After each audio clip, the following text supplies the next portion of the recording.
बाबा घुबटा ओ बाबा घुबटा अरे छा आहे छोरा? सुतो पियो आहीं? हा हा सुतो पियो हाणे ठीकु हो न? हा पोइ भली सुम्ह अलाए कहिड़ा छोरा आहिनि।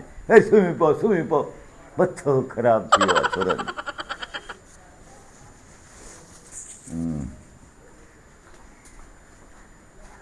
बाबा घुबटा अरे वरी छो आयो आहे? न मूं चयो त जागी ॿुधो न।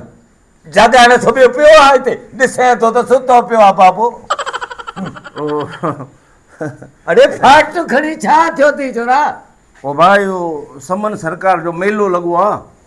हा पोइ मां छा कयां? मां चवां थो मां घुमां उते उठनि जी आहे घोड़नि जी शर्त आहे गॾ अलाए छा छा शाम उहो चवंदा सर्कस बि लॻो आहे।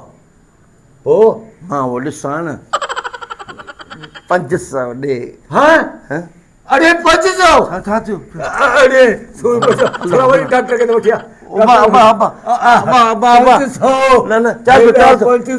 400 भला 400 हाणे थोरो सूर घटि थियो आहे पर वरी बि डॉक्टर खे वठी आ।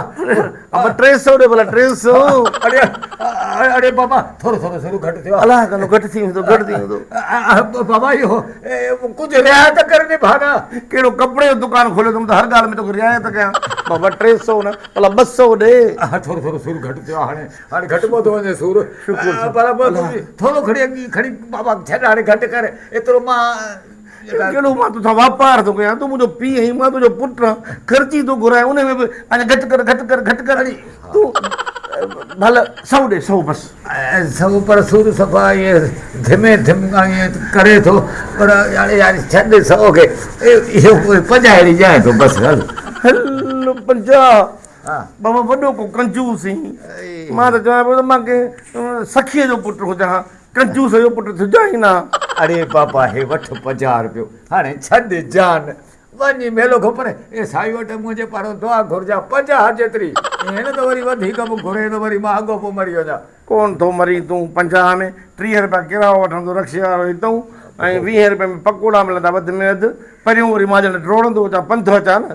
अब्बा यार गॾा ई डुकंदा था वञनि तूं डुके त छा थिए? बचति तॾहिं थींदई न निभागा ईअं बचति थोरी थींदी आहे माण्हूअ खे। तूं मुंहिंजो पीउ आहीं त मां बि तुंहिंजो पुटु आहियां। तूं मूंसां बेवाजिबी थो करीं।